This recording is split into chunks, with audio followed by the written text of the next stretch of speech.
Hallelujah, Hallelujah, Hallelujah, Hallelujah.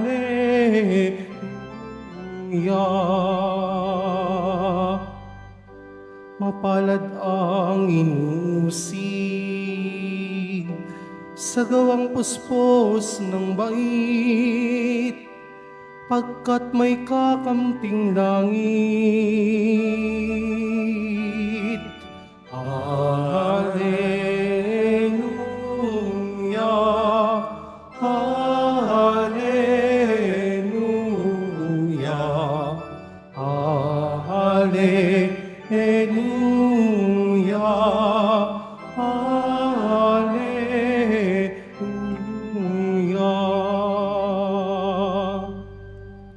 Sumainyo ang Panginoon. At sumaiyo rin. Ang mabuting balita ng Panginoon ayon kay San Marcos. Papuri sa iyo, Panginoon. Noong panahong iyon, si Herodes ang nagpahuli, nagpagapos at nagpabilanggo kay Juan dahil kay Herodias. Ang babaeng ito'y asawa ni Felipe na kapatid ni Herodes, ngunit kinakasama niya.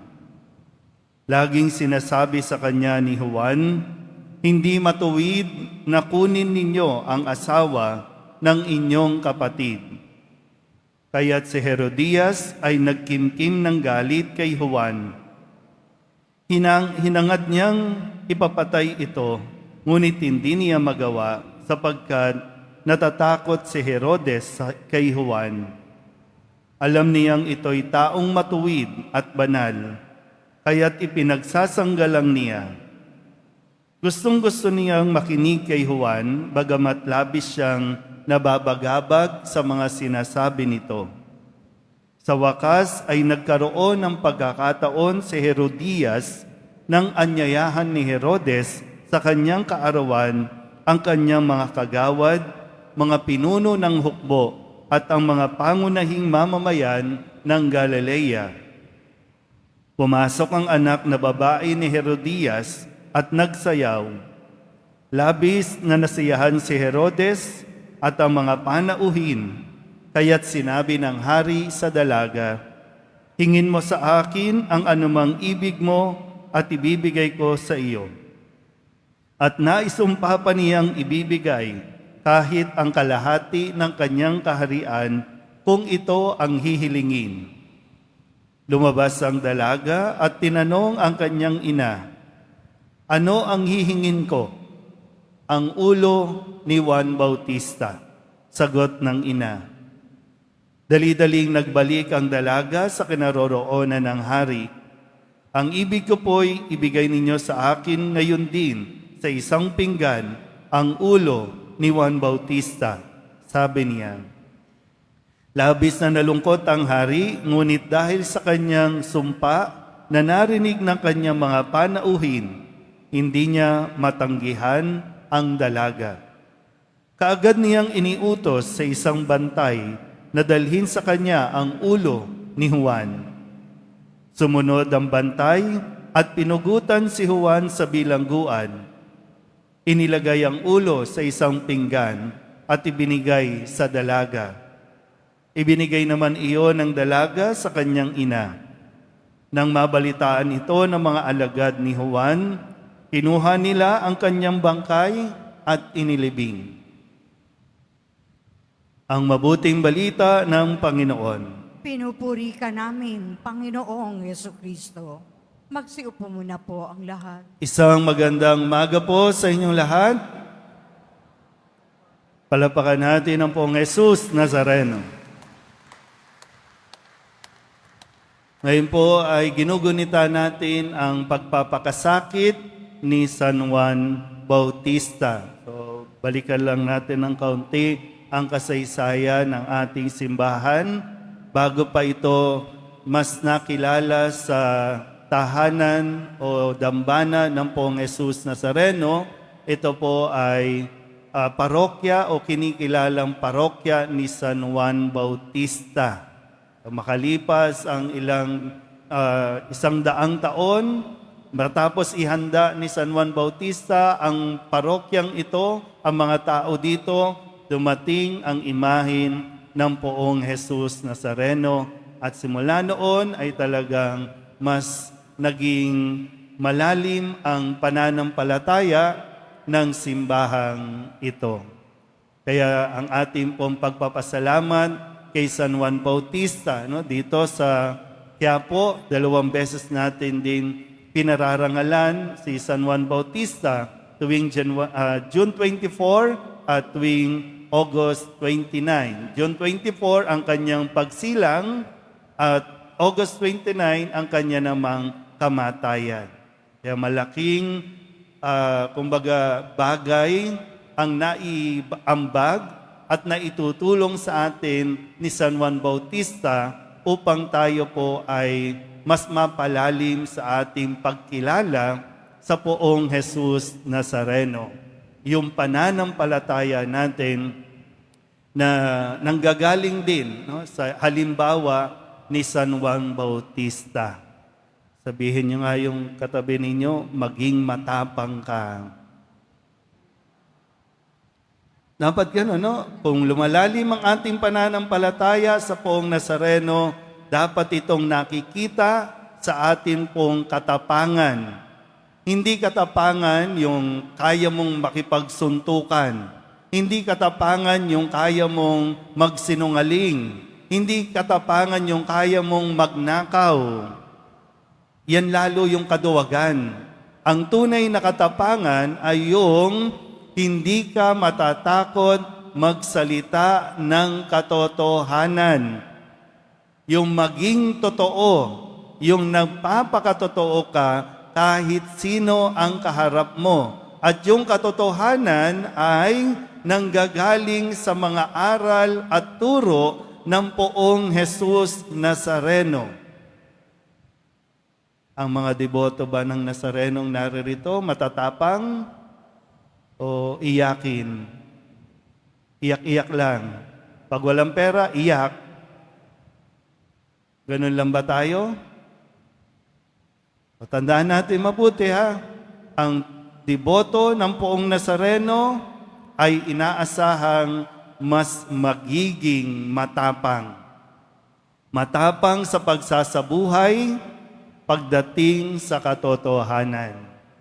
At maraming katotohanan sa paligid natin, sa lipunan natin na pilit nating binabago, pero kahit anong pagbabago ang gawin mo, hindi mababago kung ano ang totoo. Sa Ebanghelyo, narinig natin kung bakit namatay si Juan Bautista. Dahil sa kanyang pagpapahayag ng katotohanan. Bukod sa ipinahayag niya ang pagdating ng Poong Nazareno, ang tagapagligtas, ipinahayag din niya ang katotohanan tungkol sa maling pamumuhay nitong si Herodes at ng kanyang kalaguyo na si Herodias. Lagi niyang pinagsasabihan, pinaaalahanan si Herodes na siya namang ikinagagalit ni Herodias.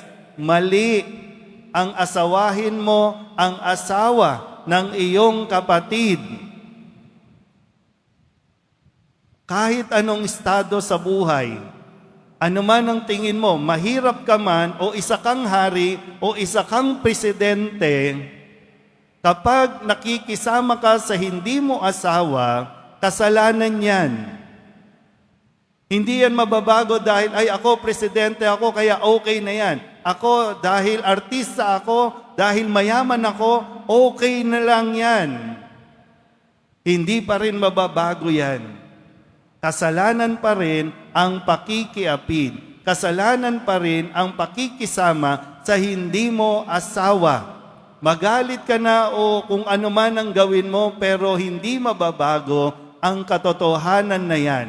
Pwede mong sabihin, wala naman po kaming ginagawang masama. Pero wala ka rin ginagawang mabuti sa pakikisama mo sa hindi mo asawa. Naintindihan ba yun? Uy. Kasi kaya tayo naririto, hindi lang tayo basta taas-taas ng kamay, Lord, o Poong Nazareno, pagalingin mo ako, Poong Nazareno, payamanin mo ako, Poong Nazareno, bigyan mo ako ng trabaho, hindi eh. Kasi ang inaasahan sa atin, sa pagtaas natin ng ating kamay, nagkakaroon din ng transformation o pagbabago sa ating pag-iisip, sa ating pananaw. Hindi pwedeng ngayon, deboto tayo, yes, lalo na pag prosesyon, ang maraming matapang sa kalye, nakikipagbalya, nakikipagsuntukan, kayang-kaya ay ang tatapang, kahit nga harangan mo ng tangke, tusugurin ng mga deboto yan. Pero bakit? Pagkaharap na yung mga mayayaman, tumitiklop. Bakit kapag panahon ng eleksyon, ang pinipili, magnanakaw. Ang pinipili, pumapatay. At ipinagtatanggol pa natin yung mga pumapatay. Asan ang katapangan ng deboto dyan?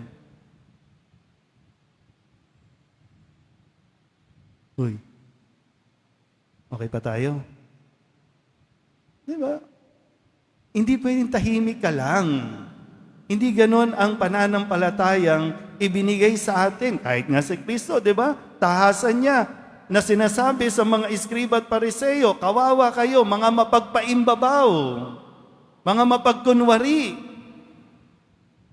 Sinasabi hindi para hatulan agad o husgahan, kundi para mapaalalahanan at mabigyan pa ng pagkakataong ayusin ang pamumuhay habang nandito pa tayo sa mundong ito. Kasi pagkatapos ng buhay dito, hatol na ang ating matatanggap.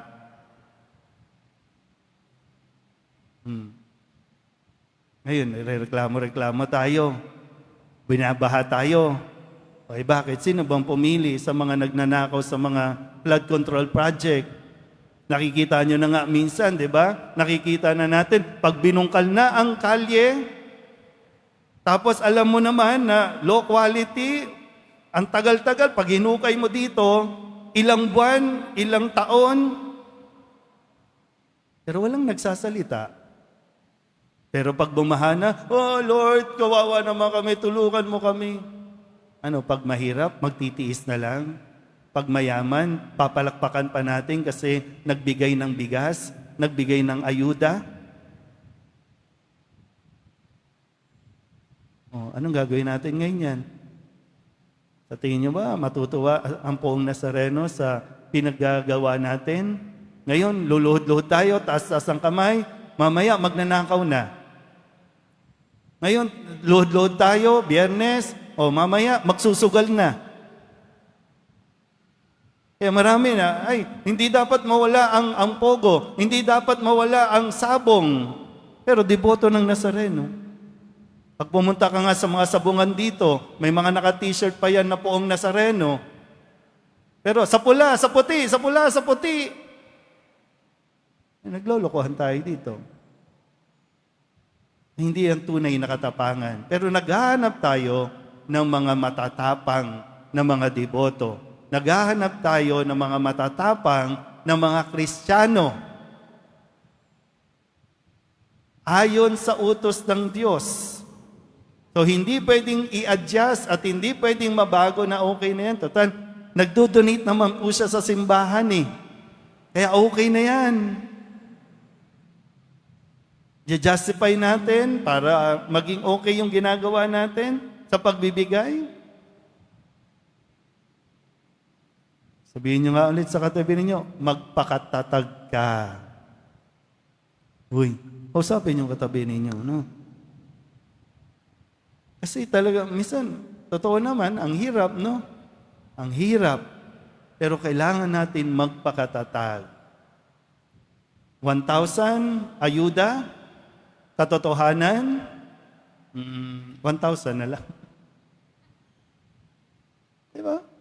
Kayo, marami dito, 8 o'clock na umaga, marami ng mga senior, mga tumatanggap na ng AKAP, ayuda, ano pa ba, AIX, ano pa ba? Pag nandyan na si congressman, nandyan na yung politiko, salamat. Kaya kung ano man ang sabihin nila, sunod-sunuran ka na. Sunod-sunuran na tayo, papayag na tayo. Kahit na alam mo nang ninanakawan ka na, okay lang. Tapos ang sisi sa Nazareno, ang daing sa Nazareno. May mga panahon na may kapangyarihan ka, gamitin mo, pero hindi natin ginagamit. Nawa po, no? Sa tulong at gabay ni San Juan Bautista, mas maging matapang tayo, lalong-lalo na sa mga panahon na sinusubok ang ating paninindigan. Manindigan tayo, hindi dapat matakot sa kung ano ang katotohanang itinuturo din ng Poong Jesus Nazareno. Amen?